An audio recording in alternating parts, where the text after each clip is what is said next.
हनुमान जी की सेवा में ये कथा समर्पित है,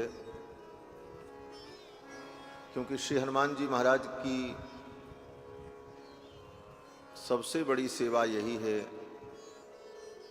कि उनको कोई राम जी की कथा सुनावे और राम जी का संकीर्तन सुनावे। बाकी लड्डू पेड़ा तो हनुमान जी पाते ही पाते हैं, लेकिन सबसे बड़ा सुख श्री हनुमान जी महाराज को भगवान के चरित्र श्रवण में प्राप्त होता है। हमारे श्री अयोध्या जी में तो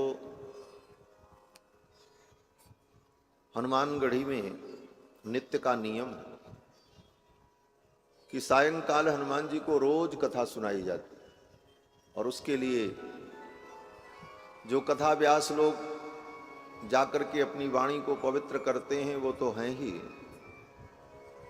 लेकिन इसके अतिरिक्त वहाँ एक आचार्य परंपरा से नियुक्त हैं जो नित्य प्रति हनुमान जी महाराज को वाल्मीकि रामायण की कथा सुनाते हैं नियम से। रामचरित सुनबे को रसिया, राम लखन सीता मन बसिया।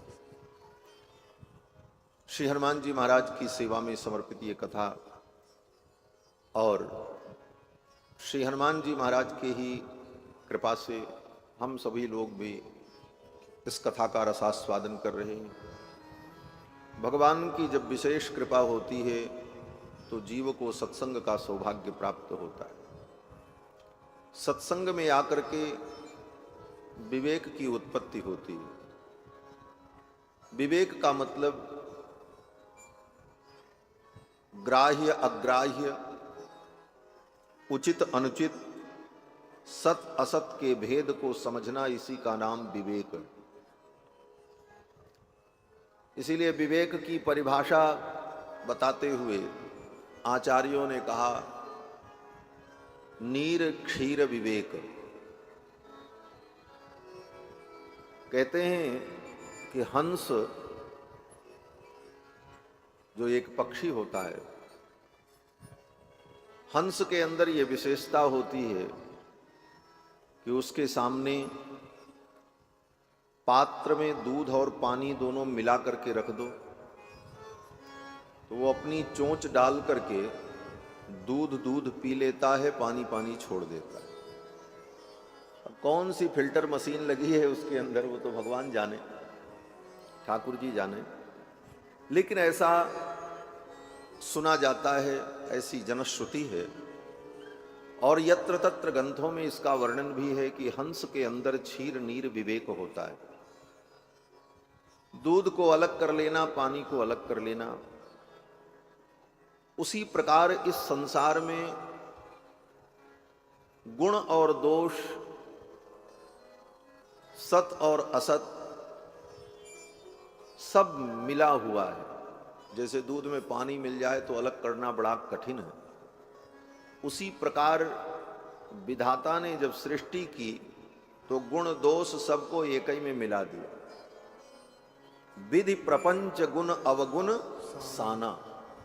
विधाता ने जब प्रपंच बनाया, प्रपंच माने विस्तार, प्रपंच माने कोई 5 चीज ऐसा नहीं, प्रपंच माने विस्तार।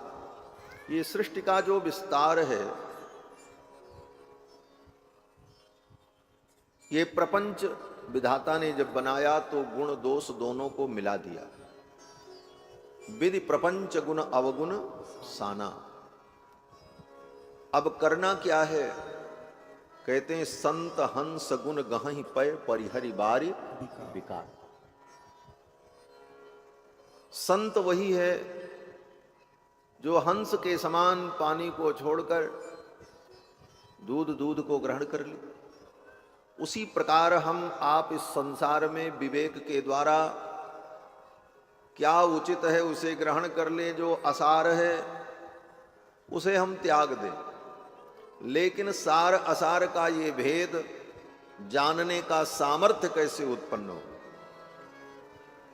क्या ग्राह्य है, क्या त्याज्य है, क्या बटोरें, क्या छोड़ें, क्या ग्रहण करें, क्या त्याग करें, इसका निर्णय हमारी बुद्धि कैसे करे? व्यक्ति जीवन भर असार वस्तुओं का ही संग्रह करता रहता है, ये कर लें वो कर लें, अंत में सब व्यर्थ हो जाता है। इस संसार में एकमात्र धर्म ही सार है। धर्म सारमिदम जगत, श्री जानकी जी कहती हैं धर्म सारमिदम जगत, श्रीमद् वाल्मीकि रामायण। इस जगत में धर्म ही सार है और कुछ सार नहीं। और धर्म को छोड़कर, सत को छोड़कर जो असार वस्तुओं के संग्रह में लगा है, उसका समय भी व्यर्थ हो जाएगा, उसका परिश्रम भी व्यर्थ चला जाएगा और उसका जीवन भी व्यर्थ चला जाएगा, उसकी मृत्यु भी बिगड़ जाएगी और आगे के कितने जन्म बिगड़ेंगे इसका भी कोई ठिकाना। और इतने बड़े नुकसान से अगर बचना है तो हम अपने अंदर विवेक प्रकट करें, और विवेक कहीं बाजार में नहीं मिलेगा, विवेक किसी दुकान पर नहीं मिलेगा, ऑनलाइन डिलीवरी नहीं होगी विवेक की। विवेक की प्राप्ति तो सत्संग में आकर के ही होगी। बिनु सत्संग विवेक न होई, राम कृपा बिनु सुलभ न सुई। भाग्योदयेन बहुजन्म समर्जितेन, सत्संगमं च लभते पुरुषो यदा वै। अज्ञान हेतु कृत मोह मदांधकार, नाशम विधाय ही तदोदयते विवेकः। देवर्षि नारद कहते हैं कि जब जीव का भाग्योदय होता है, अनेक जन्मों के पुण्य प्रकट होते हैं, तब सत्संगमं च लभते, तब उसे सत्संग की प्राप्ति होती है। और सत्संग में आकर अज्ञान का हेतु जो मोह है उसका विनाश होता है और विवेक की उत्पत्ति होती है। और विवेक की उत्पत्ति होने पर ही ये जीव धन्य होता है। इसीलिए बार बार सत्संग करते रहना चाहिए। गोस्वामी जी महाराज कहते हैं इस कथा को, रामचरित्र को जो सुनता है, स्नेह पूर्वक जो इसे सुनता है अथवा गाता है, समझता है, वो राम जी के चरणों की भक्ति को प्राप्त करता है। हमारे श्री बांके बिहारी जी ने कहा कि मन निर्मल हो तभी भगवान के चरणों की भक्ति मिलेगी, तभी भगवान मिलेंगे। निर्मल मन जन सो मोहि पावा, मोहि कपट छल छिद्र न भावा। जब मन निर्मल हो तभी ठाकुर जी मिलते हैं, और मन निर्मल भगवान की कथा से होता है। बार बार हम कथा सुनते रहें तो हमारा मन निर्मल हो जाए, ठाकुर के चरणों में भक्ति हो जाए, और कलयुग का जो दोष है वह भगवान की कथा सुनने से समाप्त हो जाता है। कलयुग में रहकर कलयुग के दोष से अगर बचने का कोई उपाय है तो यही उपाय है कि बार बार हम भगवान की कथा श्रवण करते हैं। जे यही कथहि स्नेह समेता, कही हैं सुनी हैं समुझ सचेता। होई हैं राम चरण अनुरागी, कलिमल रहित सुमंगल भागी। जे यही कथा ही स्नेह समेता, कही है सुनी है समुझ सचेता। जे यह कथा ही स्नेह समेता, कही है सुनी है समुझ सचेता। होई है राम चरण अनुरागी, कलिमल रहित सुमंगल भागी। होई है राम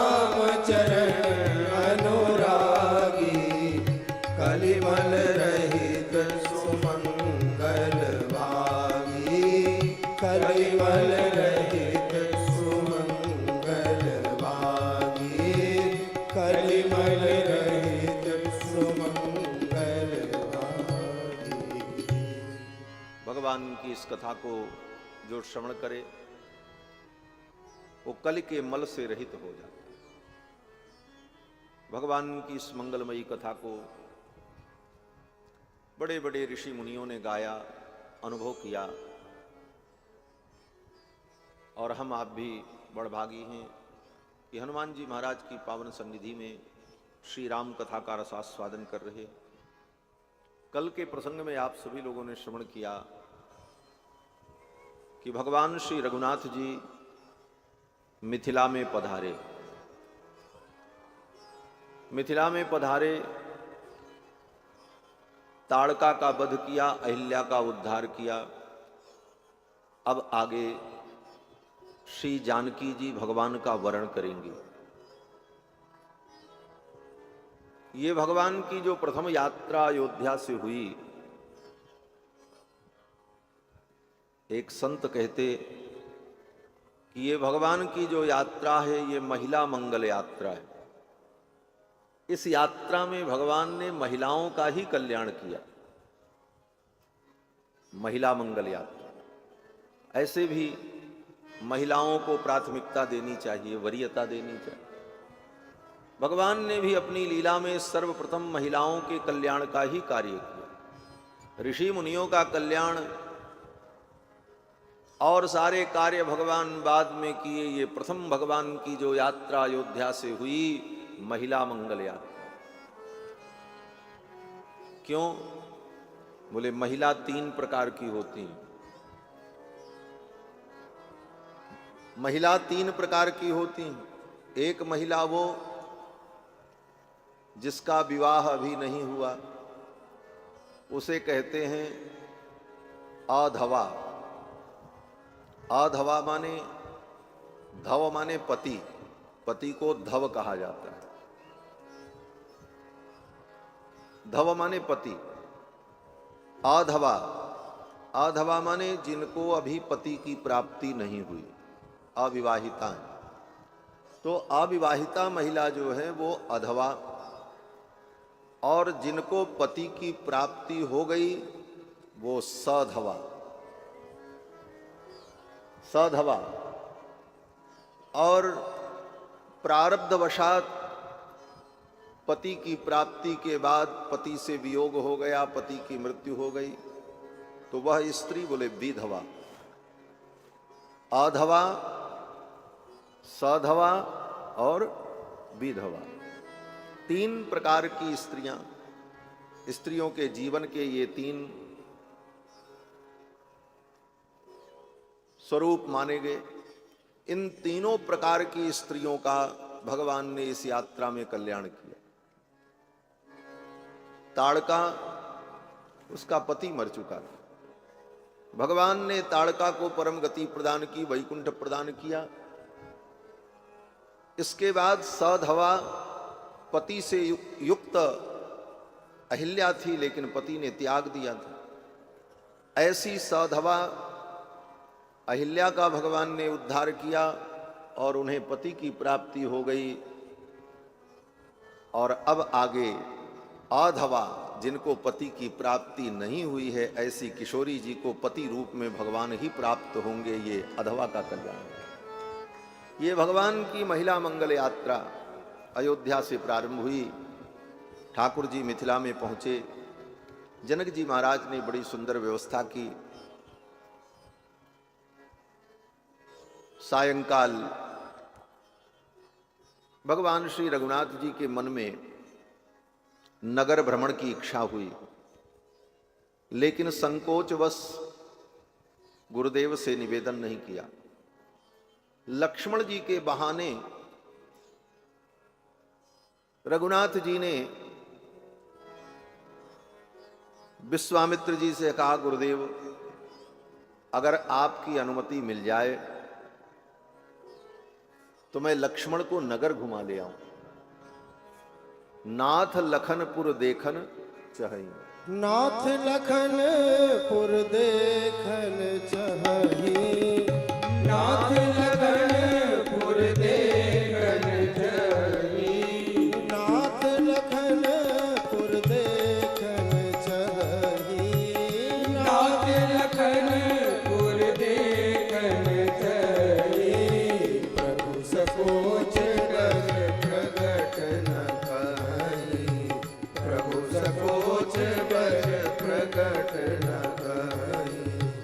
जो राउर आयसु में पावो, जो राउर आयसु में पावो, नगर दिखाए तुरत ले आओ, नगर दिखाए तुरत ले आओ, नगर दिखाए तुरत ले आओ। भगवान ने कहा गुरुदेव से, नाथ लखनपुर देखन चले। लक्ष्मण को नगर देखने की इच्छा है। लक्ष्मण जी जीव हैं और ये नगर एक ही नगर नहीं, सृष्टि में जितने नगर हैं, जितने लोक हैं, सब लोकों को बनाया किसने? बोले भगवान ने ही बनाया। विराट। तो जो व्यक्ति स्वयं कुछ बनाता है उसे देखने की क्या इच्छा होगी? वो तो सब जान ही रहा है कि इसमें क्या है, हम ही ने बनाया। संपूर्ण सृष्टि भगवान ने बनाई, इसलिए भगवान को कुछ देखने की इच्छा नहीं हो रही। इच्छा किसको हुई? बोले लक्ष्मण जी को। नाथ लखनपुर देखन चले। और लक्ष्मण जी जीव है, राम जी ब्रह्म है। जीव को ही इस माया के प्रपंच को देखने की, जानने की रुचि होती, ब्रह्म को नहीं होती। अगर कोई इच्छा ही उत्पन्न हो तो फिर वो ब्रह्म कैसे हो? ब्रह्म के विषय में कहा, अवाप्त समस्त कामः। अवाप्त सहस्त कामः का अवाप्त समस्त कामः का मतलब जिसकी समस्त कामनाएं सदा पूर्ण रहती हैं। इसलिए ब्रह्म में कोई इच्छा ही नहीं होती। हां, लीला के लिए कोई इच्छा भगवान करते हैं तो वह लीला मात्र है, वह वास्तविक इच्छा नहीं होती। क्यों? बोले परमात्मा में अगर इच्छा ही रह गई, कामना ही रह गई, तो फिर परमात्मा और जीव में भेद कहां रहा? इसलिए आचार्यों ने कहा, अखिल हे अप्रत्यनीक, अखिल हे अप्रत्यनीक कल्याणैकतान स्वेतर समस्त वस्तु विलक्षण आप्त काम पूर्ण काम परम निष्काम। ये सब भगवान की विशेषता। आप कहोगे भगवान के अंदर कोई इच्छा नहीं, तो फिर भगवान इच्छा क्यों करते हैं कि ये सृष्टि बने? एको हम बहुश्याम, मैं एक हूं बहुत हो जाऊं।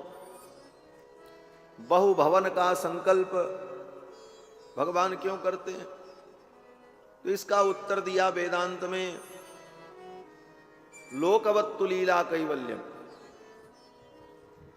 लोकवत्तु लीला कैवल्यम, इस सूत्र में वेदव्यास जी महाराज ब्रह्मसूत्र में कहते हैं कि जैसे लोक में कोई व्यक्ति सर्व सुख संपन्न हो, उसकी सारी इच्छाएं सदा पूर्ण हो, वो जो चाहे वही होता हो, तो वो व्यक्ति क्या करेगा? जब उसकी इच्छा हो, समय से भोजन मिल जाए, पानी मिल जाए, उसकी हर आज्ञा का लोग पालन कर रहे हैं, तो ऐसा व्यक्ति अपने समय को कैसे बिताएगा? वो करेगा क्या दिन में? बोले तब अपने समय को व्यतीत करने के लिए वो मनोरंजन करेगा। जो व्यक्ति जिसके सारे काम हो गए, कोई काम नहीं, तो बैठा बैठा क्या करता? बोले मोबाइल ही चलाओ, देखते रहें, कुछ मनोरंजन कर। कुछ नहीं तो रिमोट लिया, टीवी खोल लिया, बोले टीवी देख रहे हैं। क्यों? बोले कोई काम है ही नहीं। तो काम नहीं तो फिर कोई लीला का आनंद हो। उसी तरह भगवान आप्त काम पूर्ण काम परम निष्काम। परंतु अब करें क्या भगवान? तो चलो भाई कुछ सृष्टि हो, कुछ इसी में लगे रहें। इसलिए भगवान लीला करते हैं, लोकवत्तु लीला कैवल्यम। जैसे लोक में कोई पूर्ण काम व्यक्ति समय व्यतीत करने के लिए, सुख के लिए कुछ लीला करता है, उसी प्रकार भगवान भी करते। तो भगवान में ऐसी कोई इच्छा होती नहीं, और होती भी है तो केवल लीला मात्र की। प्रपंच को जानने की और हर चीज को समझने की ये इच्छा तो जीव में होती है। लक्ष्मण जी जीव हैं, जीवाचार्य हैं, इसलिए इच्छा लक्ष्मण जी को भी नाथ लखन पुर देखन चाहिए। और ये पुर क्या है? बोले जितने नगर हैं, जितनी सृष्टि है, सब माया का ही विस्तार है, और जीव माया के इस विस्तार को देखना चाहता है। लेकिन गड़बड़ ये है कि अगर जीव माया के इस विस्तार को देखने चले तो उसी में फंस जाता है। देखने के चक्कर में ही तो हम आप फंसे। नारद जी भी उस मायामय नगर में जब प्रवेश करते हैं तो नगर की शोभा को देख करके वहीं अटक गए। भागवत जी में कथा है, पुरंजन भी चला अपने मित्र विज्ञात के साथ और उस गंधर्व नगर को देखकर उसमें प्रविष्ट हुआ और वहां के चाकचिक्य को देखकर भ्रमित हो गए। तो माया के प्रपंच को देख करके भ्रम, आकर्षण ये जीव को होता है और जीव देखना चाहता है। अब भगवान ने विचार किया कि लक्ष्मण को नगर देखने की इच्छा तो है, लेकिन लक्ष्मण अगर अकेले नगर देखने जाएंगे तो कहीं इस माया के प्रपंच में लक्ष्मण फंस न जाए। जीव जब संसार के प्रपंच को, माया नगर को अकेले देखना चाहता है तो जीव संकट में पड़ जाता है। जब जब हम इस संसार के सुख को, संसार के आनंद को अकेले लेना चाहते हैं, तब तब ये माया हमें पकड़ लेती है। इसलिए भगवान कहते हैं लक्ष्मण का अकेले जाना ठीक नहीं, मैं भी साथ जाऊं। संसार के सुख को भोगो, ये सब प्रपंच ठीक है, लेकिन अकेले नहीं, भगवान को साथ में रखो। ठाकुर जी अगर साथ में हैं तो इस माया में रह करके भी माया के प्रपंच का भोग करते हुए भी बंधन नहीं होगा, और भगवान को भूल करके अकेले माया के सुख में और भोग में लिप्त हो गए तो यही माया तुम्हें बंधन में डाल दे। भगवान ने विचार किया लक्ष्मण का अकेले जाना ठीक नहीं है, नाथ लखन पुर देखन चाही, प्रभु सकोच बस प्रकट न कहीं। हे प्रभु, आपका अनुशासन मिल जाए तो मैं इनको लेकर के जाऊं, अकेले नहीं भेजूंगा। नगर दिखाय तुरंत ले आऊं, यही परमात्मा की कृपा है। परमात्मा के आश्रित रहो तो परमात्मा तुम्हें संसार के सारे सुख का अनुभव करा देगा, सारे प्रपंच का अनुभव कर लोगे और कहीं बंधन नहीं होगा। भगवान तुम्हें संसार के समस्त सुखों का अनुभव करा करके भी मुक्त कर लेंगे। नगर दिखाय तुरंत ले आओ, नगर भी दिखा देंगे और लेकर के भी चले आएंगे।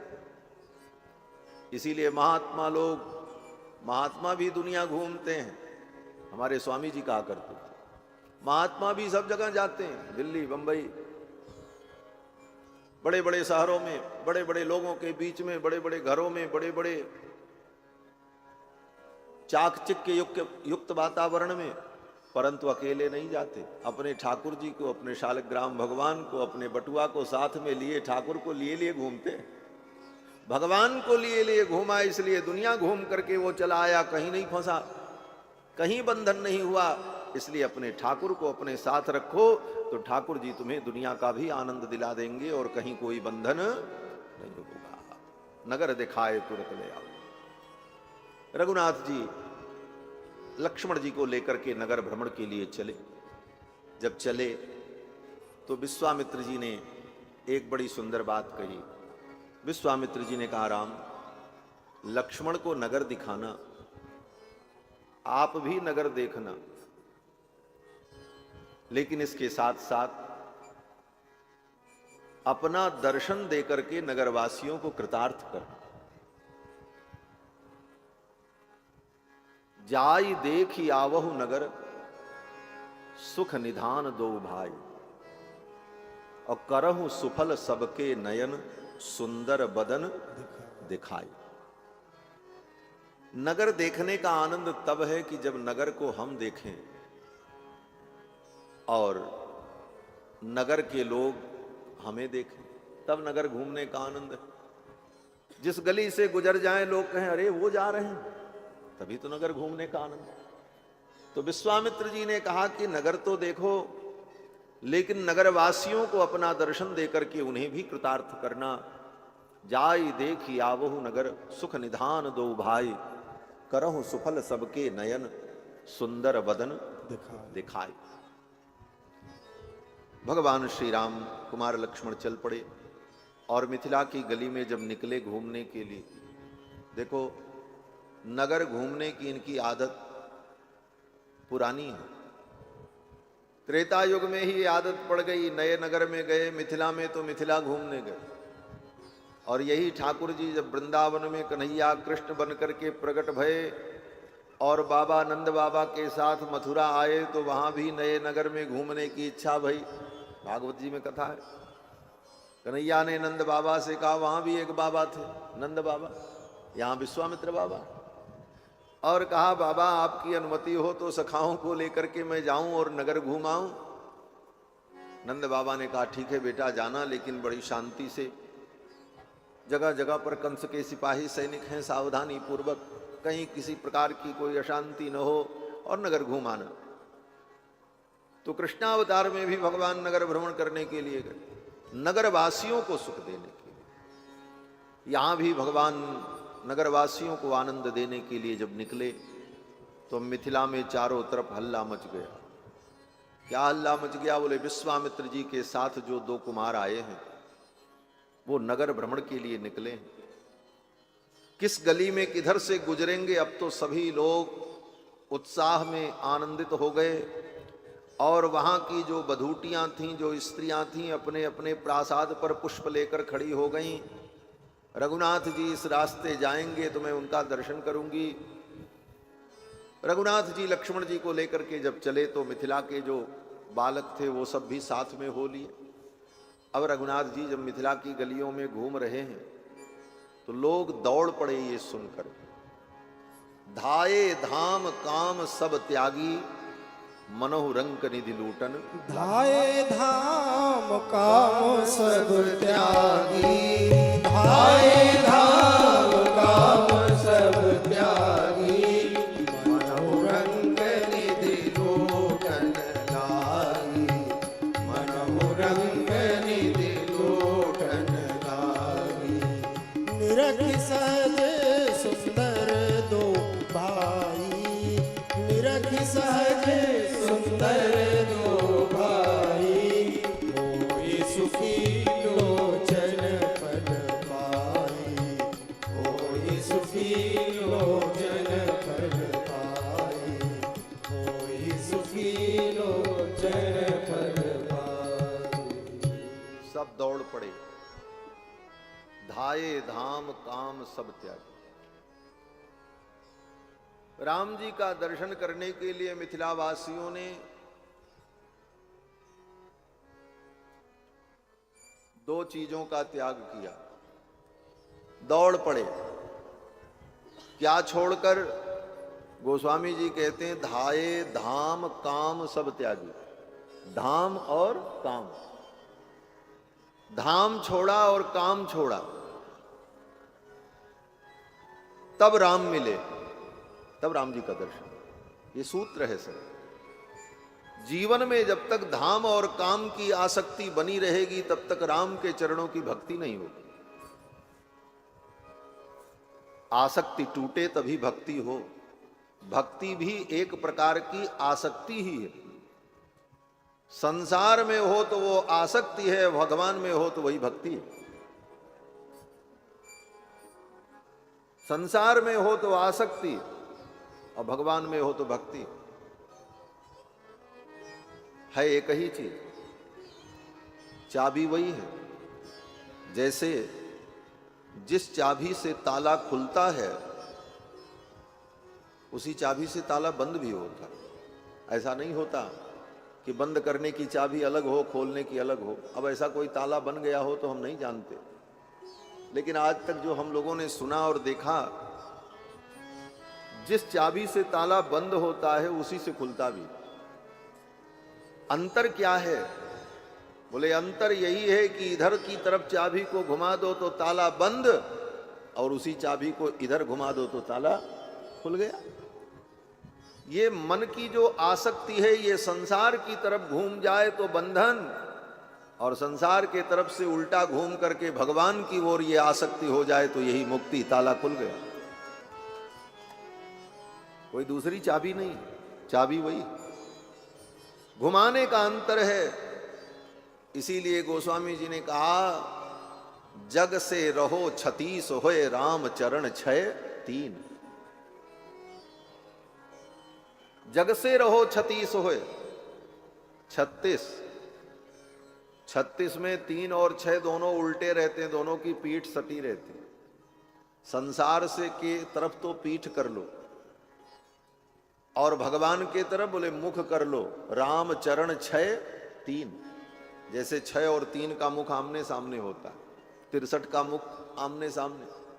तो राम चरण 6 3, ये मन, ये आसक्ति संसार में हो तो ये बंधन का कारण, भगवान में हो तो यही भक्ति हो जाती है। और ये तभी होती है जब धाम और काम की आसक्ति छूटे। हम बंधे क्यों हैं? बोले धाम के कारण। धाम का मतलब निवास, घर, संपत्ति। अचल संपत्ति को हम अपना मान करके उसमें बंध जाते हैं, धाम के कारण बंधते।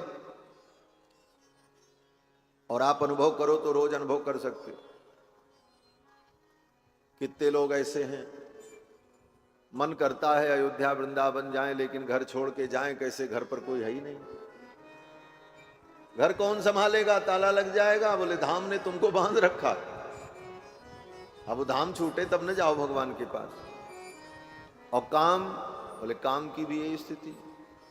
काम का मतलब वो काम कामना वाला काम नहीं, काम का मतलब ये जगत प्रपंच का व्यवहार, ये काम वो काम, आज ये काम आ गया, कल वो काम आ गया, काम समाप्त ही नहीं हो रहा जीवन में, एक के बाद एक काम। हम सोचते रह जाते हैं ये काम समाप्त हो जाए तब हम ऐसा करेंगे, भजन करेंगे, तीर्थ में जाएंगे। हम सोचते काम दुनिया के कर लें, धन धाम अर्जित कर नाम कर लें, फिर एक दिन बन के साधु रहेंगे, उस एक दिन के भरोसे न रहना। वो एक दिन जीवन में आएगा कि नहीं आएगा पता ही नहीं है। हम रोज यही विचार करते रहते, पहले ये काम कर लें, ये काम कर लें, ये काम निवृत्त हो जाए तब हम भजन ही करेंगे। और करना क्या है? ये काम समाप्त नहीं होता। मिथिला वासियों ने धाम काम दोनों का त्याग किया। धाये धाम काम सब त्यागी। और भगवान को पाने के लिए धाम और काम तो छोड़ना ही पड़ेगा। गोपियां भी जब धाम और काम को छोड़ती हैं तब माधव के चरणों में पहुंच पाती हैं। श्रीमद् भागवत में वर्णन है, रास लीला में जब भगवान ने बंशी बजाई, निशम्य गीतम तदनंगवर्धनम ब्रजस्त्रिय कृष्ण गृहीत मानसा आजग्मुरन्योन्यमलक्षितोद्यमा स यत्र कांतो जवलोलकुंडलाः। भगवान की वंशी की ध्वनि को सुनकर के गोपांगनाएं जब दौड़ी तो गोपांगनाओं ने क्या क्या छोड़ा? बोले धाम छोड़ा और काम छोड़ा, दो ही चीज तो छोड़ा। अपना घर छोड़ करके चल पड़ी और जो काम कर रही थी वो काम भी छोड़ दी। कोई गाय दुह रही थी, दुहंत्यो भी अयुः काश्चित दोहम हित्वा समुत्सुकाः। कोई गोपी अपने बच्चे को दूध पिला रही थी, छोड़ दिया। पाययन्तः शिशून्पयः। कोई गोपी अपने पति को भोजन करा रही थी, परिवेशयन्त्यस्तद् हित्वा। कोई गोपी अपने घर में मार्जन कर रही थी, झाड़ू लगा रही थी। लिम्प्यन्त्यः प्रमृज्यन्त्यः अंजन्त्यः काश्चलोचने। तो क्या छोड़ा गोपियों ने? धाम छोड़ा और काम छोड़ा। घर छोड़ दिया और जो काम कर रही थी उस काम को छोड़ा। ये काम को छोड़ना ही बड़ा कठिन है। क्यों? बोले जब काम को छोड़ने लगो तो तुरंत मन में यही बात आता, हम छोड़ देंगे तो कौन करेगा, हम छोड़ देंगे सब बिगड़ जाएगा, कौन करेगा। और ये सोचते रहे तो जीवन में कभी ठाकुर के चरणों में पहुंचने ही नहीं पाए। अगर विचार करो तो तुम काम करो चाहे ना करो, ये दुनिया चलेगी ना। हम दुनिया को चला रहे हैं ना आप चला रहे हैं। हम आप जब नहीं थे तब भी दुनिया चल रही थी और सब काम चल रहा था, और जब हम आप नहीं रहेंगे तब भी ये दुनिया चलेगी, और लाखों करोड़ों वर्षों से चल रही है। किसी के बिना ये दुनिया रुकने वाली नहीं है, दुनिया चलती रहेगी। क्यों? बोले चलाने वाला कोई और है। आप काम करो न करो छोड़ दोगे तो कोई न कोई उस काम को करेगा ही करेगा, और काम होगा। बड़े बड़े राजा आए इस देश में, चले गए, देश आज भी है कि नहीं? किसी के बिना कोई काम रुका? लेकिन मन यही कहता हम छोड़ देंगे तो कौन करेगा, और इस चक्कर में हम उस काम को ही पकड़े बैठे रह जाते हैं, राम के पास नहीं पहुंचते। छोड़ करके तो देखो सब काम चले। एक सेठ जी थे, उनके 2 बच्चे, दोनों बड़े मौज मस्ती में रहते थे, कोई चिंता नहीं, कारोबार में कोई रुचि नहीं लेते थे, खाते पीते मौज कर। सेठ जी बड़े परेशान, कब तक हम करेंगे, कब तक हम करेंगे। बड़े परेशान होते। जब अपने गुरुजी के पास जाते तो गुरुजी से कहते, गुरुजी सब ठीक है लेकिन ये बच्चे कुछ संभाल नहीं रहे, कुछ देख नहीं रहे, कौन करेगा, कब तक हम करेंगे, कब तक हम ये सब करते रहेंगे। तो गुरुजी कहते जाने दो, जब तक तुमसे बने करो, नहीं छोड़ दो। बोले महाराज सब बिगड़ जाएगा, ये भूखों मरेंगे, इनको खाने को नहीं मिलेगा। गुरुजी ने कहा देखो किसी के बिना कोई काम नहीं रुकता, सब अपने अपने प्रारब्ध से खाते और जीते हैं इस दुनिया में, उनके भाग्य में जो होगा वो होगा। सेठ जी ने कहा गुरुजी आप तो महात्मा हो, आपको क्या पता ये दुनियादारी क्या है, कैसे सब चलता है, सब बिगड़ जाएगा। तो महात्मा जी ने कहा तो करके देख लो। बोले क्या करें? गुरुजी ने कहा आज एक उपाय करो। बोले क्या? बोले आज घर जाओ ही मत, कहीं और चले जाओ, और 10 दिन के लिए चले जाओ, फिर देखो बच्चे क्या करते हैं, सब संभालेंगे, कुछ ना कुछ तो करेंगे ही करेंगे। सेठ जी ने कहा गुरुजी सब बिगड़ जाएगा। बोले चिंता मत करो, कुछ नहीं बिगड़ेगा, मेरी बात मानो। बोले ठीक है। सेठ जी चले गए, घर गए नहीं, कहीं अन्यत्र चले गए। बच्चों ने प्रतीक्षा की, पिताजी नहीं आए, रात बीत गई, सवेरा हो गया, दूसरे दिन ढूंढना शुरू किया, ढूंढने पर भी नहीं मिले। 2 दिन बीता, 3 दिन बीता, जब 10 दिन बीत गए, 12 दिन बीत गए, गुरुजी आए। बच्चों ने पूछा गुरुजी पिताजी कहाँ गए, पता ही नहीं, कहीं कोई पता नहीं लग रहा, लगता है कहीं मर गए, समाप्त हो गए, क्या हो गया। बच्चों ने रो धो करके संतोष कर लिया, और रो धो करके संतोष करने के बाद सब अपने अपने काम में लग गए। बोले अब पिताजी नहीं है तो कुछ न कुछ तो करना ही है। एक ने घर संभाला, एक कर दिया, धीरे धीरे सब काम पटरी पर आ गया और सब काम चलने लगा, बच्चे अपने अपने काम में लग गए। तो महात्मा जी ने जाकर के सेठ जी से कहा, बोले अब चलो देखो, कह रहे थे हम नहीं करेंगे तो कौन करेगा, सब हो रहा। सेठ जी आए, अपने घर का दरवाजा खटखटाया, और जब दरवाजा खटखटाया तो बेटे ने द्वार जब खोला तो अपने बाप को देखा तो धड़ाम से गिर पड़ा। अरे ये तो मर गए थे, प्रेत बन करके लगता है आ गए हैं, घर में घुसने ही नहीं दिया, मारे बंद कर लिया दरवाजा।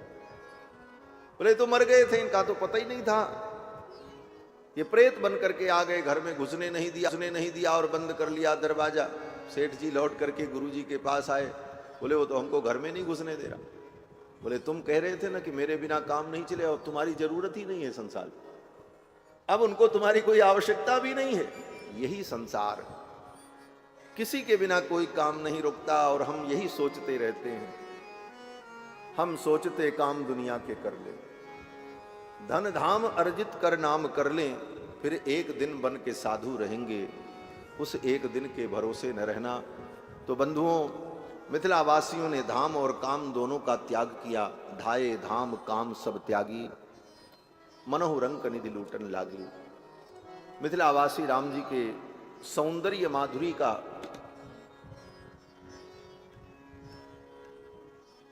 पान करने के लिए दौड़ पड़े। गोस्वामी जी कहते हैं कि जैसे रंक धन को देखकर लूटने के लिए टूट पड़े, उसी प्रकार सब दौड़ पड़े। बाल जुआन जरठ नर नारी, बाल वृद्ध आवृद्ध बाल बनिता, सब दौड़ पड़े। लेकिन राम जी के सौंदर्य को कौन लूटे? राम जी जिसको न लूट लें। जब मिथिला की गली में भगवान घूमने लगे तो ऐसी माधुरी भगवान की प्रकट हुई।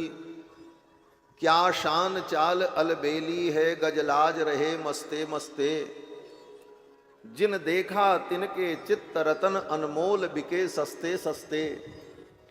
रस रूप माधुरी बरसत हैं, सखी जात चले रस्ते रस्ते, राम लला नृपनंदन ने दिल लूट लिया हंसते हंसते। आए थे तो सब राम जी का सौंदर्य लूटने, लेकिन राम जी ने ही सबके दिल को लूट लिया, चित्त को चुरा लिया। धाये धाम काम सब त्यागी, मनोह रंग निधि लूटन लागी। मिथिला की गलियों में घूम करके भगवान ने मिथिलावासियों को दर्शन देकर के कृतार्थ किया। फिर आए और विश्वामित्र जी के साथ भगवान मिथिला में जब विश्राम करने जाते हैं, तो विश्वामित्र जी जब विश्राम करने गए तो राम लक्ष्मण दोनों भाई उनकी चरण सेवा करते। मुनिबर शयन कीन जब जाई, लगे चरण चापन दो भाई। दोनों भाई उनकी चरण सेवा करने लगे। चरण सेवा जब करने लगे तो बार बार विश्वामित्र जी कहते हैं, राम अब जाओ विश्राम करो, राम अब जाओ विश्राम करो। जब बार बार विश्वामित्र जी ने कहा तब राम जी विश्राम करने गए। बार बार मुनिया ज्ञानी, रघुवर जाय शयन तब कीनी। बार बार मुनिया ज्ञानी, रघुवर जाय शयन तब कीनी। रघुवर जाय शयन तब कीनी, रघुवर जाय शयन तब कीनी। बार बार विश्वामित्र जी ने कहा, राम अब जाओ सो जाओ। बार बार क्यों कहना पड़ा? गुरु जी ने एक बार जो कह दिया उसे मान लेना चाहिए। नियम तो यही है। गुरु जी एक बार जो कह दें, गुरु की आज्ञा का पालन करना। बार बार गुरु जी कहते हैं और राम जी मानते ही नहीं है? बार बार कहने की जरूरत ही क्यों पड़ी? एक बार गुरु जी ने कहा तो चले जाना चाहिए। बार बार गुरु जी कह रहे हैं जाओ शयन करो, जाओ शयन करो, तब राम जी जाते हैं। कहते हैं देखो, गुरु की आज्ञा की अवहेलना नहीं करनी चाहिए। गुरु जी जो कह दें वो करना चाहिए। एक बार गुरु जी ने कह दिया तो उसे करना चाहिए। लेकिन अन्य कार्यों में, और जब सेवा का कार्य हो, गुरु जी की सेवा करते रहो, उस समय गुरु जी बार बार कहें तब भी नहीं जाना चाहिए। क्यों? बोले हो सकता है गुरु जी संकोच में कह रहे हो। वहां तो आग्रह पूर्वक सेवा करनी चाहिए। वहां आज्ञा पालन नहीं, अभी तो आग्रह पूर्वक सेवा। इसीलिए बार बार जब विश्वामित्र जी ने कहा तब राम जी। किसी संत महात्मा गुरुजन की आप सेवा करते रहो तो महात्मा तो संकोच में कहेंगे हो गया बेटा बस। फिर भी अरे गुरु जी थोड़ी और सेवा करना, ये भाव होना चाहिए। और गुरु जी ने एक बार कहा बस चल दिए, बोले हाँ ठीक है चलते। बोले वो तो पहले से तैयार था, कैसे गुरु जी कह दें फुर्सत मिल जाए। गुरु जी भी बड़े विचित्र होते हैं। एक गुरु जी थे, चेला पैर दबा रहा था और सोच रहा था चेला कब गुरु जी कह दें कि जाओ आराम करो तो फुर्सत मिल जाए। लेकिन गुरु जी भी बड़े विचित्र, कहें ही नहीं, वो बेचारा सेवा करता रहा। वो सोचे कि गुरु जी को नींद आ जाएगी तो हम धीरे से चले जाएंगे, और जब गुरु जी को नींद आने लगे तो धीरे धीरे हाथ को अपने ढीला करना शुरू करे तो गुरु जी की फिर नींद खुल जाए। गुरु जी कहें बच्चा और कैसे हो? बोले हाँ गुरु जी ठीक है, फिर सेवा करने लग जाए।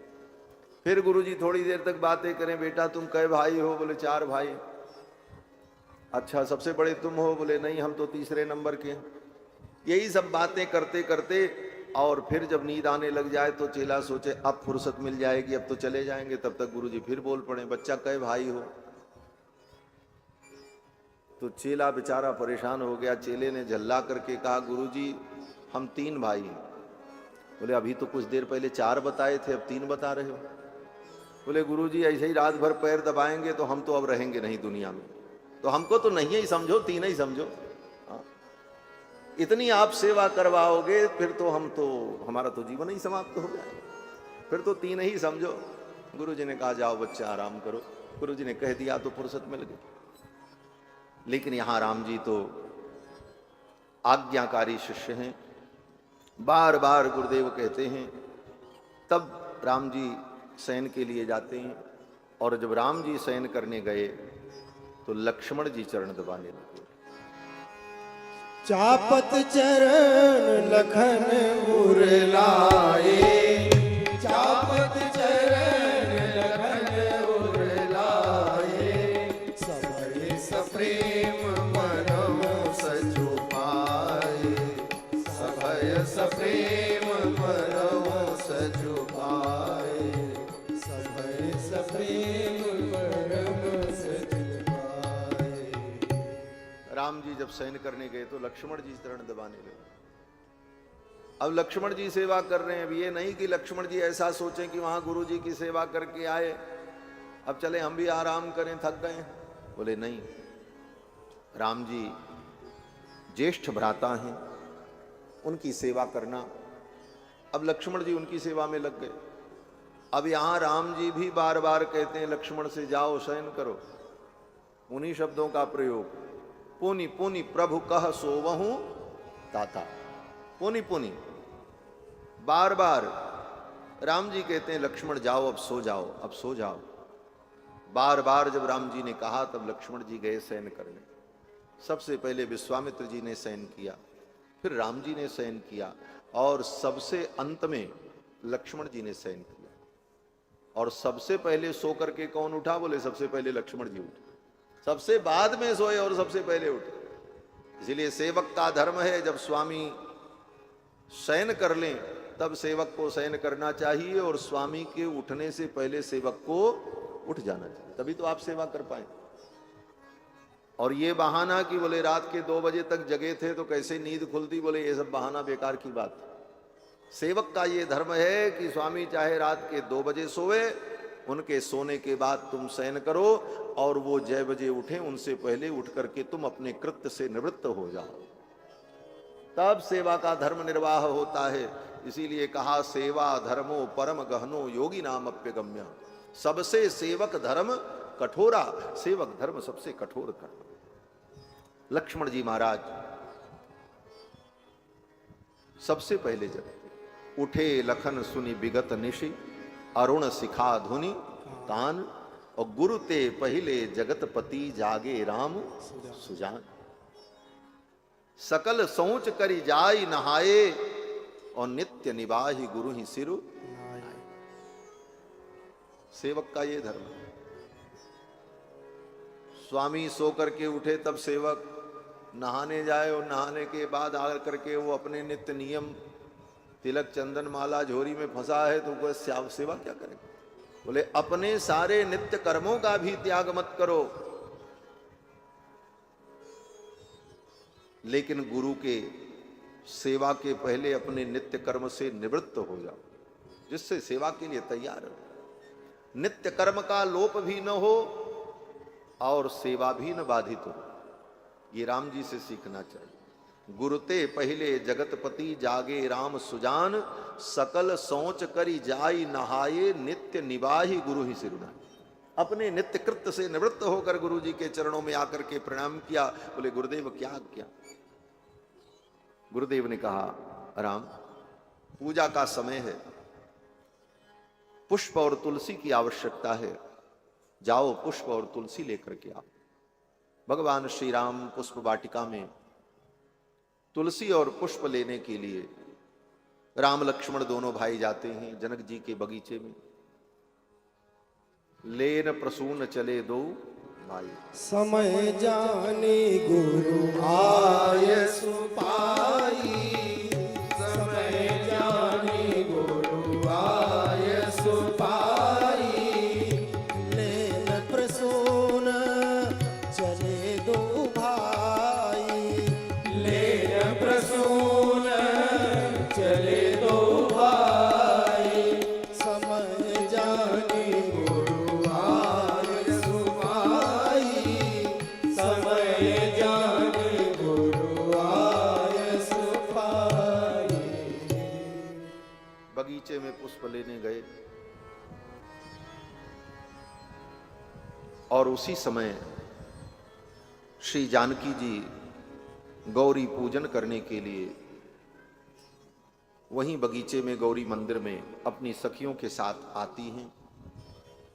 भगवान जब पुष्प लेने गए तो माली से पूछकर भगवान पुष्प चयन करते। पुष्प तोड़ने में भी मर्यादा, पुरुषोत्तम की कितनी बड़ी मर्यादा प्रकट होती है।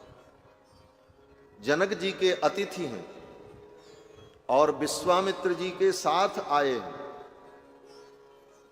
और जनक जी को मालूम है राजाधिराज चक्रवर्ती सम्राट दशरथ के पुत्र हैं।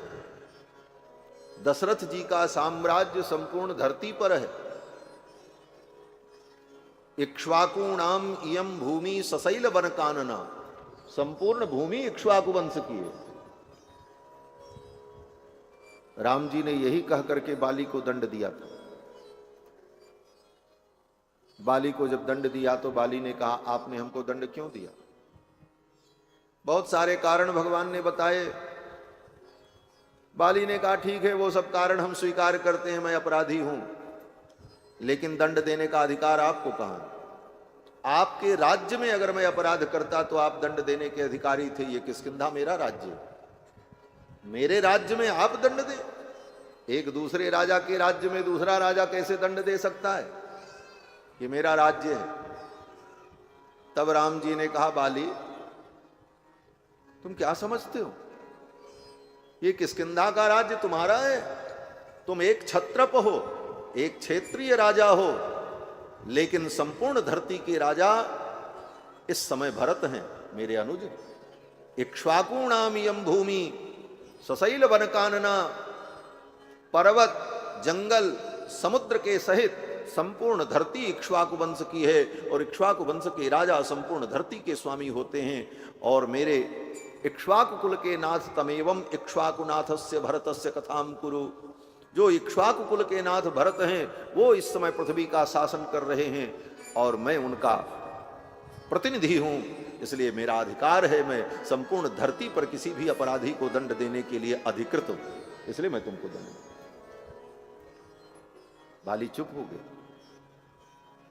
ऐसे राम जी चक्रवर्ती सम्राट के पुत्र, वो धरती पर कहीं किसी की कोई वस्तु ले लें, कहीं से कोई फूल तोड़ लें, कोई वस्तु उठा लें, उनको कौन रोक सकता है? संपूर्ण धरती उनकी।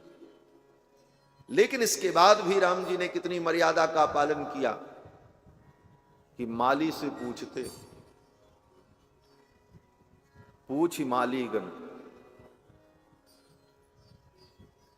मालीगण से पूछते हैं कि हमें पुष्प लेना है गुरुदेव की पूजा के लिए, सेवा के लिए, आपकी अनुमति हो तो इस बगीचे से हम पुष्प ले सकते हैं? क्यों? बोले बिना पूछे किसी की कोई वस्तु अगर आप ले लेते हैं तो चोरी का ही पाप लगता है। हमारे गुरुजी कहा करते कि किसी दूसरे के वृक्ष से आपने एक दतवन भी तोड़ लिया बिना उससे पूछे तो आपको चोरी का ही पाप लगता है। किसी के खेत से आपने हाथ मिट्टी करने के लिए एक मुट्ठी मिट्टी भी निकाल ली तो आपने चोरी की। किसी की कोई वस्तु लावारिस पड़ी है, जिसका कोई वारिस नहीं है, उस वस्तु को भी आपने उठा लिया तो चोरी का ही पाप लगा। यह धर्म व्यक्ति के अंदर प्रतिष्ठित हो जाए तो संसार में सोना भी फेंका रहे तो कोई उठाने वाला नहीं। एक बार की घटना, आज से लगभग 20 वर्ष पूर्व रामनवमी का दिन था। उस समय मेरे पैर में एक घाव हो गया था, व्रण हो गया था, उसका ऑपरेशन हुआ था, टांके लगे थे। डॉक्टर ने कहा चलना फिरना मत, नहीं तो टांका टूट जाएगा। और रामनवमी का दिन गुरुदेव भगवान आए और आकर के गुरुजी ने कहा चलो सरयू स्नान करने। सायंकाल लगभग 3 बजे 4 बजे के लग, क्योंकि दिन में बड़ी भीड़ थी। रामनवमी के दिन सरयू के घाट पर स्नान करना बड़ा कठिन। तो शाम को गुरुजी आए, बोले चलो। अब गुरुजी की आज्ञा भाई तो जाना ही था। बोले एक कलश ले लो जल ले आने के लिए। घड़ा लिया और गुरुजी के साथ चल पड़े। गुरुजी पहुंचे, घाट पर स्नान किया। स्नान करने के बाद गुरुजी ने वहीं संध्या वंदन किया। संध्या वंदन करके जब चलने लगे तो आगे आगे गुरुजी, पीछे पीछे मैं। रास्ते में वहीं पर सरयू पुल से पूर्व वाला जो घाट है, उसी घाट से हम लोग आ रहे थे। वहीं घाट पर किसी की घड़ी पड़ी हुई, हाथ की घड़ी। गुरुजी आगे निकल गए, हमारी दृष्टि पड़ी। हमने उस घड़ी को उठाया और गुरुजी से कहा गुरुजी किसी की ये घड़ी पड़ी है, यहाँ किसी की छूट गई है, किसी की गिर गई। तो गुरुजी ने कहा कहाँ पड़ी थी? हमने कहा यहाँ पड़ी। बोले यहीं रख दो। वहीं रखवा दिया और चल पड़े। बोले चलो। जब आगे पहुंचे तो गुरुजी ने कहा कि अगर उस घड़ी को तुम उठा लेते, भले उसका मालिक नहीं था कोई, वहां किसी की गिर गई, वो भूल गया, तो तुम्हें चोरी का ही पाप लगता। जिसकी वस्तु है उसकी अनुमति के बिना उस वस्तु को लेना चौर्य कहलाता है। और उस घड़ी को वहीं गुरुजी ने रखवा दिया और यही शिक्षा देते हुए चले आए। राम जी इस मर्यादा का पालन करते, एक फूल भी तोड़ते हैं तो माली से पूछ करके। लेन लगे दल फूल मुदित मन, और जब पुष्प तोड़ने लगे उसी समय श्री जानकी जी अपनी सखियों के सहित गौरी का पूजन करने के लिए बगीचे में आई। तेहि अवसर सीता आई, तेहि अवसर सीता आई, गिरिजा पूजन जननी पठाई, गिरिजा पूजन जननी पठाई। उसी समय सीता जी गिरजा पूजन करने के लिए आईं। और जब गिरजा पूजन करने मंदिर में गईं तो किशोरी जी की एक सखी जो थी वो बड़ी चंचला थी। वो चंचला सखी, उसने सोचा जब तक किशोरी जी पूजा करें तब तक मैं एक चक्कर बगीचे का लगा करके आ जाऊं, देखूं यहां का नजारा। कुछ लोगों का स्वभाव यही होता है। वो बड़ी चंचला थी, उससे रहा नहीं गया। उसने सोचा चलो पूरा बगीचा घूम करके आते हैं, देखते हैं। एक सखी सी असंग बिहाई, गई रही देखन फुलवाई। वो किशोरी जी को छोड़ करके बगीचा घूमने गई और घूमती घूमती संजोग से वहां पहुंच गई जहां पर राम लक्ष्मण दोनों भाई पुष्प तोड़ रहे। दौड़ती हुई जा रही थी, तब तक अचानक देखा राम लक्ष्मण को। उसके तो पैर रुक गए। अपलक नेत्रों से राम जी को देखने लगी और उसे देख करके राम जी मुस्कुराए। फिर तो वो कृतार्थ हो गई और वहां से दौड़ती हुई श्री जानकी जी के पास आई। एक सखी सी असंग बिहाई, गई रही देखन फुलवाई, ते दो बंधु बिलोके जाई, प्रेम विवश सीतहि पहि आई। दौड़ करके किशोरी जी के पास आ गई। उसकी दशा को, उसकी हालत को देख करके किशोरी जी ने पूछा, अरे सखी तू बावरी हो गई? ये तेरा मुखमंडल, ये तेरी आंखें, तेरे शरीर में ये कंप, क्या कारण है? तो सखी ने कहा, किशोरी जी, जो दोनों कुमार विश्वामित्र जी के साथ आए हैं, मुनिवर के साथ, जिन्होंने नगर भ्रमण किया, नगर के लोगों ने दर्शन किया, वे दोनों कुमार यहां पर पुष्प वाटिका में पुष्प लेने आए हैं, यहीं पास में, और मैंने उनको देखा है। कुमार मैंने देखे, सुंदर सखी दो कुमार। कुमार मैंने देखे, सुंदर सखी दो कुमार। कुमार मैंने देखे, सुंदर सखी दो कुमार। कुमार मैंने देखे, सुंदर सखी दो कुमार। कुमार मैंने देखे, सुंदर सखी दो कुमार।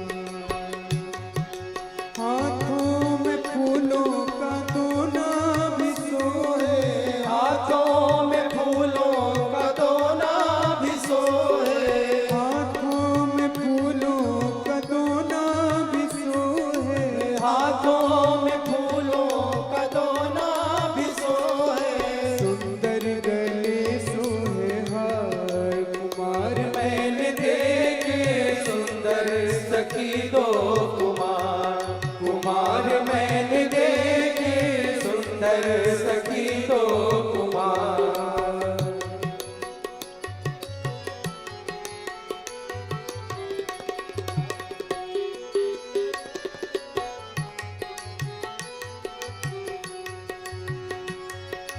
सुंदर सलोने बाके रसीले, सुंदर सलोने बाके रसीले, सुंदर सलोने बाके रसीले, सुंदर सलोने बाके रसीले।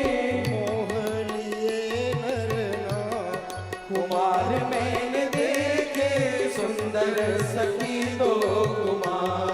कुमार मैंने देखे, सुंदर सखी दो कुमार।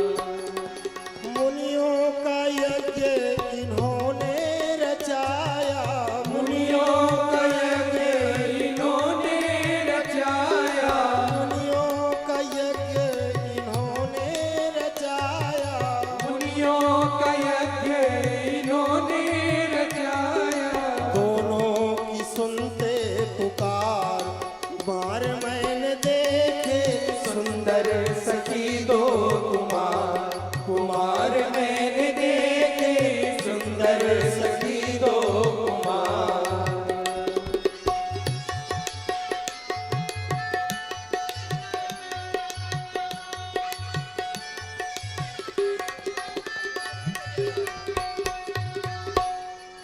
भक्तों के जीवन संतों के प्यारे, भक्तों के जीवन संतों के प्यारे, भक्तों के जीवन है संतों के प्यारे, भक्तों के जीवन संतों के प्यारे।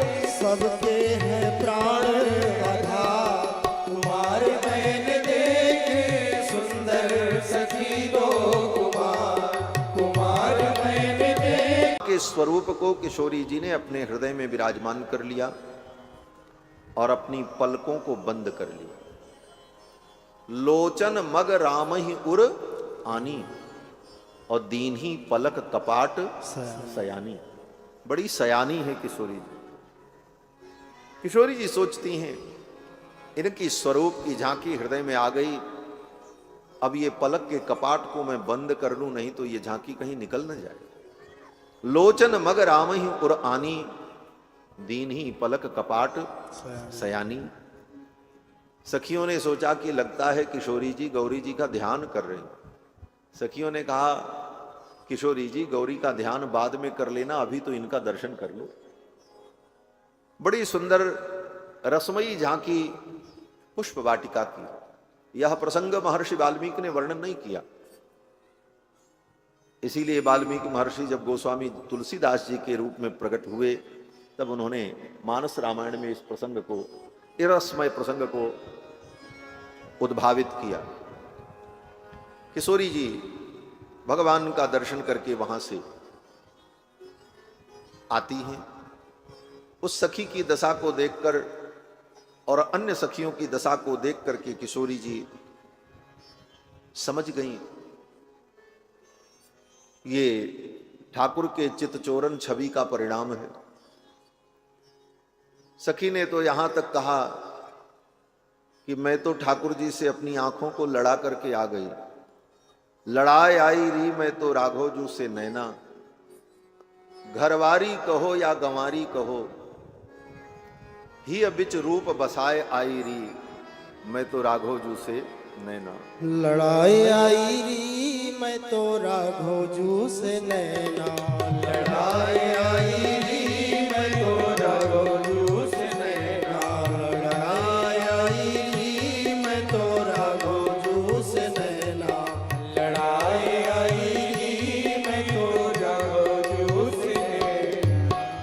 गिरिजा पूजन गई सिया संग, गिरिजा पूजन गई सिया संग, गिरिजा पूजन गई सिया संग, गिरिजा पूजन गई सिया संग। नख सिख रूप पधारे आई री मैं तो राघोजू से नैना, लड़ाई आई री मैं तो राघोजू से नैना, लड़ाई आई री मैं तो राघोजू से नैना, लड़ाई आई री मैं तो राघोजू से नैना। चोखे चोखे नैना राजकुंवर के, चोखे चोखे नैना राजकुंवर के, चोखे चोखे नैना राजकुंवर के, चोखे चोखे नैना राजकुंवर के।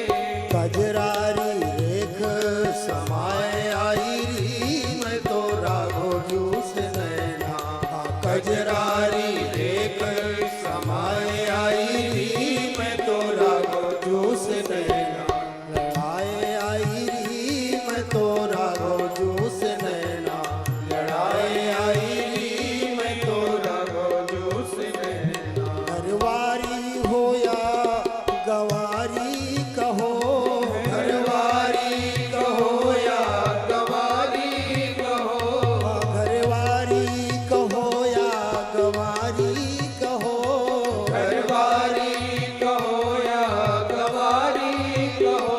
मैं तो हिय बिच रूप बसाए आई री मैं तो राघोजू से नैना, हिय बिच रूप बसाए आई री मैं तो राघोजू से नैना, लड़ाई आई री मैं तो राघोजू से नैना, लड़ाई आई री मैं तो राघोजू से नैना। हाँ लोक लाज कुल की मर्यादा, लोक लाज कुल की मर्यादा, लोक लाज कुल की मर्यादा, लोक लाज कुल की मर्यादा।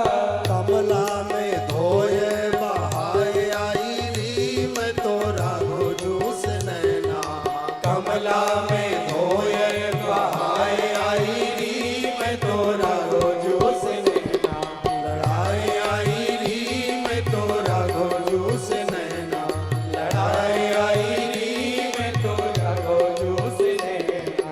हाँ सिया अली रघुनाथ छवि पर, सिया अली रघुनाथ छवि पर, सिया अली रघुनाथ छवि पर, सिया अली रघुनाथ छवि पर, रघुनाथ छवि पर, रघुनाथ छवि पर, रघुनाथ छवि पर, रघुनाथ छवि पर।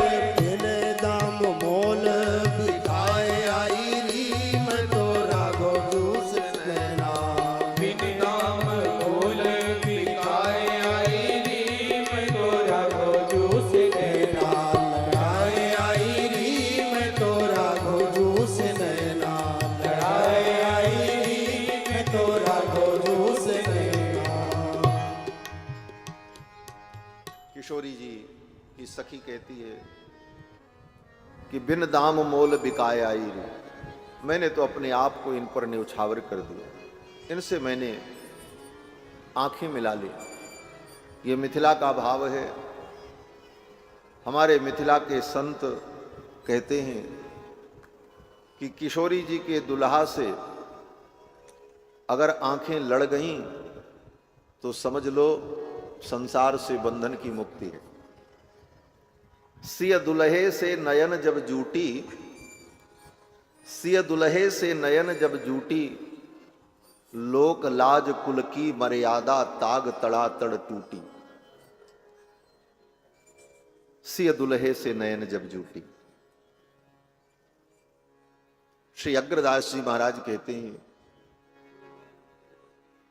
कि मिथिला बिनु नाते नहीं दरसे, पढ़े लिखे समझे समझावे पोथी लादे खर से।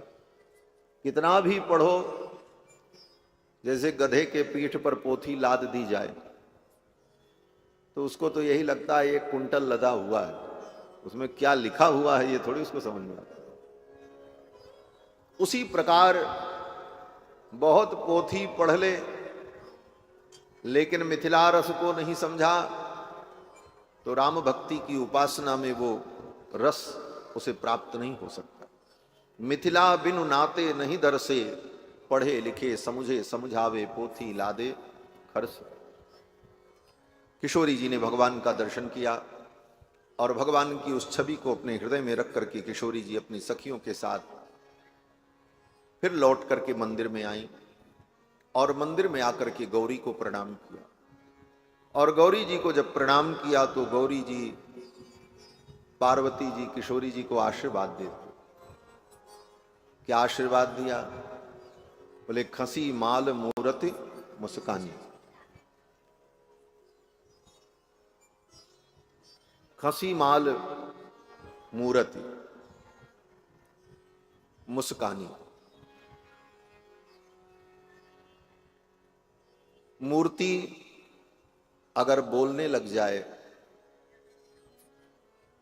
और मूर्ति रोने लग जाए, प्रतिष्ठित मूर्ति के चेहरे में हंसी अथवा शोक के भाव प्रकट होने लग जाएं तो यह अमंगल कारक माना जाए।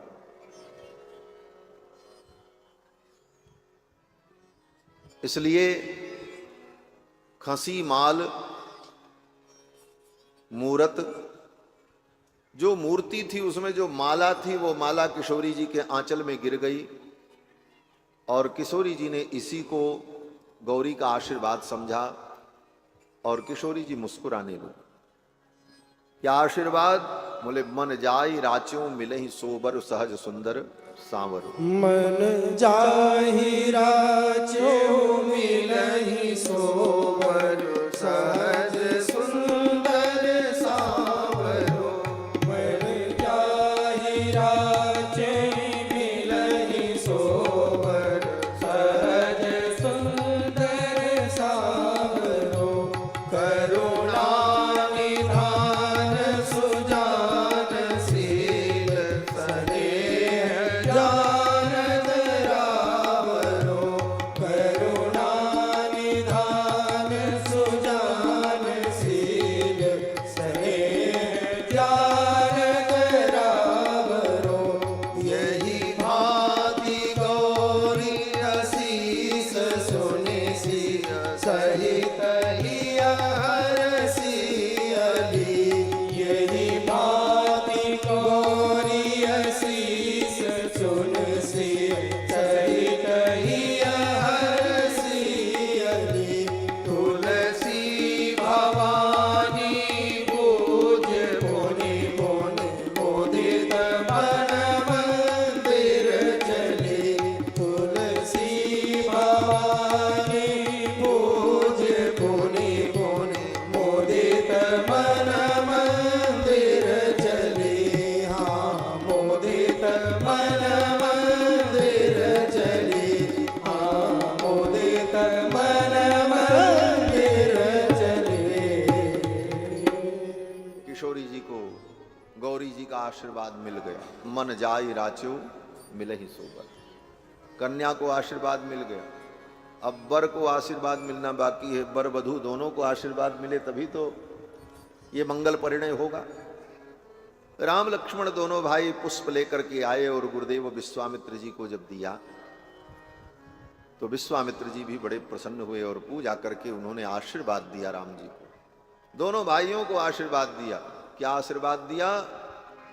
सुफल मनोरथ हो ही तुम्हारे, सुफल मनोरथ हो ही तुम्हारे, राम लखन सुनी भये सुखारे, राम लखन सुनी भये सुखारे। विश्वामित्र जी ने आशीर्वाद दिया, सुफल मनोरथ हो तुम्हारे। क्योंकि राम जी ने विश्वामित्र जी को सब कुछ बताया।